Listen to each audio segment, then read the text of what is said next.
Hi అండి, welcome to my channel. ఈరోజు ఎలా ఉందనేది చూద్దామండి. 1వ తారీఖు 5వ నెల 2025 శుక్రవారం రోజు. అదేవిధంగా రేపు ఉదయము శనివారం రోజు 2వ తారీఖు ఉదయం పూజ ఎలా ఉందనేది చూద్దామండి. ముందుగా నా ఛానల్ కొత్తగా చూస్తున్న వారైతే సబ్స్క్రైబ్ చేసుకోండి. వీడియో నచ్చితే లైక్ చేయడం మర్చిపోకండి. ఈరోజు ఎలా ఉందనేది చూద్దామండి. ఉత్తరాయణం వసంత ఋతువు వైశాఖ మాసం శుక్లపక్షం. ఈరోజు చతుర్థి మృగశిర నక్షత్రం. ఇది చాలా విశేషమైన నక్షత్రము. ఇది గురువారం కలిసి వచ్చింది కాబట్టి ఇంకా చాలా విశేషం అండి. కాబట్టి ఈరోజు మనము మంత్రబలంలో జపించవలసిన మంత్రం ఓం నరసింహాయ నమః, ఓం నరసింహాయ నమః, ఓం నరసింహాయ నమః అనే మంత్రాన్ని కుదిరితే 108 సార్లు అందరు జపించుకోండి. ఈ నామం జపించడం వల్ల ధైర్యము, సాహస లక్షణాలు మనలో పెరుగుతాయి. అదేవిధంగా ఏదైనా ఎక్కడైనా తప్పు జరిగినా కూడా ప్రశ్నించే సాహసం చేసే శక్తి కూడా పెరుగుతుంది. శత్రువుల నుంచి రక్షణ కల్పిస్తుంది. దైవ బలం అనేది కూడా కలుగుతుంది. కాబట్టి కుదిరితే మంత్రబలాన్ని అందరూ జపించుకోండి. అదేవిధంగా ఈరోజు చిన్న మంచి మాట అండి. మనము ఎవరిని అయినా మంచి చేయకపోయినా సరే అండి, కానీ వాళ్ళకి మాత్రం చెడు చేయాలని అనుకోకూడదంట. అలా చెడు చేయాలని ఆలోచన మనలో వచ్చిన ఎవరికైనా చెడు చేయాలనే కోరిక కానీ ఇట్లా పుట్టి మనము వాళ్ళు పాడైపోవాలి అని కోరుకున్నా కూడా అది తిరిగి మళ్ళీ మన దగ్గరికి కొంతకాలం తర్వాత వస్తుందంట అండి. కాబట్టి మనం ఎప్పుడు కానీ మనం మంచి చేయకున్నా మంచిదే, కానీ కీడు మాత్రం చేయాలని ఆలోచన మన మైండ్లోకి కూడా రావద్దంట అండి. అది ఎలా వస్తుంది అంటే అది కర్మ సిద్ధాంతంగా మారి అది తిరిగి తిరిగి మళ్ళీ మన దగ్గరికి వస్తుందంట అండి.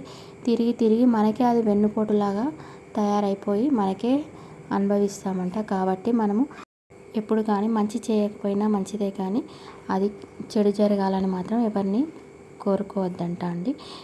అదేవిధంగా వెనకటి కాలంలో మనకి ఎన్నో మహాభారతం కంటే ముందు కూడా ఎన్నో యుద్ధాలు అనేవి జరిగినాయంట. ఆ యుద్ధ రంగంలో భూమరము అనేది ఉండేదంట. అది విసిరినప్పుడు అది శత్రువులకు తాకేదంట. ఒకవేళ శత్రువులకు తాకకుండా శత్రువులు చనిపోకుండా ఉన్నా కూడా అది తిరిగి మళ్ళీ వచ్చి వాళ్ళ చేతికే, ఎవరు విసిరారో వాళ్ళ చేతికే వచ్చి ఆగేదంట. అలాగే కాస్త కాలం గడిచాక విల్లులు కూడా విల్లు విద్య అనుసరించినప్పుడు విల్లులు వేసినప్పుడు ఆ విల్లు అనేది శత్రువు కన్నా తగులుతుందంట, లేదంటే శత్రువుకి గాయమన్నా చేస్తుందంట, లేదా శత్రువుని చంపడం అన్నా జరుగుతుందంట. ఇవేవి కాకుంటే అది నేలకు తాకి తిరిగి ఆ విసిరిన వ్యక్తికి చేరుకునే పాపం అనేది విసిరిన వ్యక్తికి చేరుతుందంట. అంటే ఆ విల్లు ఎవరిది అంటే ఆ విల్లు విసిరిన వ్యక్తియే పాపాన్ని కూడా అనుభవిస్తాడంట. కాబట్టి మనము చేసే పని, మనం చేసే వ్యవస్థ అనేది కూడా మన ముందు రాబోయే కాలానికి మన పిల్లల్లాగానే, అంటే మన సంతానం ఎలాగ మన ఎంబడి ఉంటాయో మనం చేసే పాప కర్మలు కానీ పుణ్యం కర్మలు కానీ అవి తిరిగి మనెంబడే మన సంతానం లాగానే మనెంబడే ఉండి మన ఇంట్లో వాళ్ళకి మీదనే ప్రభావం అనేది చూపుతుందంట. సాధ్యమైనంత వరకు అలా కీడు మాత్రం ఎవరికి చేయాలని కోరుకోకండి, చేయకండి అని చెప్పడం జరిగిందండి మంచి మాటగా. అదేవిధంగా మనం ఎవరితోటైనా ప్రేమగా ఉన్నామనుకోండి, మళ్ళీ తిరిగి అదే ప్రేమ మనం ప్రేమ చూపిస్తే అదే ప్రేమ మనకి వేరే రూపకంగా మన పైన దొరుకుతుంది. అదే చెడు దృష్టితో చూస్తూ చెడు చేయాలనే ఆలోచనతో ఉండి ఎవరికైనా చెడు చేశామనుకోండి, అది తిరిగి మనకో మన పిల్లలకో అనేది అనుభవిస్తారు. కాబట్టి ఇది ఈరోజు మంచి మాటగా తెలియజేయడం జరిగిందండి.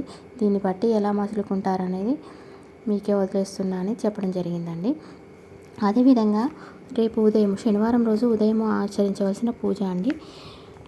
బిల్వ వృక్షానికి ఉదయాన్నే నీరు తీసుకెళ్ళి అందులో కొంచెము గంధం పొడి కలిపేసి ఆ బిల్వ వృక్షం మొదట్లో పోయాలండి.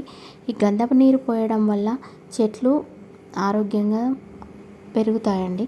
చాలామంది తెలియక గంధపు నీరు పోస్తే ఆ చెట్లు అనేవి చనిపోతాయి అని అంటారంట, కానీ అది వాస్తవం కాదంట. గంధం నీరు పోయడం వల్ల ఆరోగ్యంగా అభివృద్ధి చెందుతాయంట. గంధం నీళ్ళు ఏ చెట్లకైనా కూడా పోయొచ్చంట. అదేవిధంగా మనము పసుపు కలిపిన నీళ్ళు కూడా చెట్లకు పోయొచ్చంట. పోయడం వల్ల చెట్లకి ఏదైనా చీమలు పట్టి పురుగు అట్లా పడితే కూడా అవి కూడా పోయి ఆ చెట్లు అనేది నార్మల్గా అయిపోతాయంట. కాబట్టి గంధం నీళ్ళైనా పసుపు నీళ్ళైనా ఏ చెట్లకైనా కూడా మనం పోయొచ్చని ఏ చెట్లకైనా మనం పోయొచ్చు అండి. ఇప్పట్లో వచ్చే ఈ గంధం ఉంటుంది కదా అండి, అందులో మాత్రం కొన్నిట్లో కెమికల్ కలిపి ఉంటుందంట. అలాంటివి లేకుండా చూసి తెచ్చుకోమని చెప్పారండి. అదేవిధంగా ఈరోజు మనం బిల్వవృక్షానికి ఉదయాన్నే నీరు పోయమన్నాను కదా, ఆ నీరు గంధం నీరు పోయడం వల్ల బిల్వవృక్షానికి ఆకులలో కింది వైపున మహాలక్ష్మి అమ్మవారు ఉంటుంది. కాబట్టి ఈ రియల్ ఎస్టేట్ చేసేవారు, మనము బిజినెస్లు చేసేవారు, ఆర్థికంగా అభివృద్ధి చెంది దారిద్ర్యం అనేది దూరం కావాలి అనుకునేవారు ఉదయాన్నే ఈ బిల్వ వృక్షానికి గంధం కలిపిన నీళ్ళు పోయండి. అలా పోసిన తర్వాత అమ్మ ప్రకృతి మాత మహాలక్ష్మి మా దగ్గర నుండి దారిద్ర్యం అనేది దూరం అయిపోయి మేము అభివృద్ధి చెందాలి అని సంకల్పం చేసుకోండి. ఒకవేళ అలా చేయలేని వారు ఎవరైనా ఉంటే ఇంట్లోనే మనకి ఇంట్లో లక్ష్మీ అమ్మవారు ఉంటారు కదా, అమ్మవారికి గంధం నీరుతోటి అభిషేకం చేసుకోండి. చేసిన తర్వాత బిల్వ దళాలతోటి అర్చించుకోండి. తర్వాత కనకదార స్తోత్రాన్ని చదవాలి. ఇలా చేసినా కూడా వ్యాపారంలో అభివృద్ధి అనేది చెందుతుంది, దారిద్ర్యం అనేది దూరం అవుతుంది. రియల్ ఎస్టేట్ వ్యాపారం చేసేవారు గంధం కలిపిన నీరు బిల్వ వృక్షానికి పోసుకోవడం వల్ల వాళ్ళ వ్యాపారం అనేది చాలా అభివృద్ధి చెందుతుందని తెలియజేయడం జరిగిందండి. కుదిరితే ఇలా మీరు రేపు ఉదయాన్నే ఆచరించుకోండి. అదేవిధంగా ఈరోజు సాయంత్రం ఆచరించవలసిన యోగక్షేమం అండి. ఈరోజు సాయంత్రం పసుపు రంగు వస్త్రాలు ధరించి నుదుటన పసుపు తిలకాన్ని నుదుటన పెట్టుకొని, లేదంటే గంధమునన్న నుదుటన ధరించుకుని తర్వాత దత్తాత్రేయ ఫోటో ముందు పసుపు రంగు పుష్పాలతోటి పూజించడం వల్ల మనము ఉద్యోగంలో ప్రగతి కోసం కానీ, ఉద్యోగంలో ప్రమోషన్ కోసం కానీ, ఉద్యోగ ప్రాప్తి కోసం కానీ ప్రయత్నం చేసేవారికి అనుకూలంగా ఉంటుంది.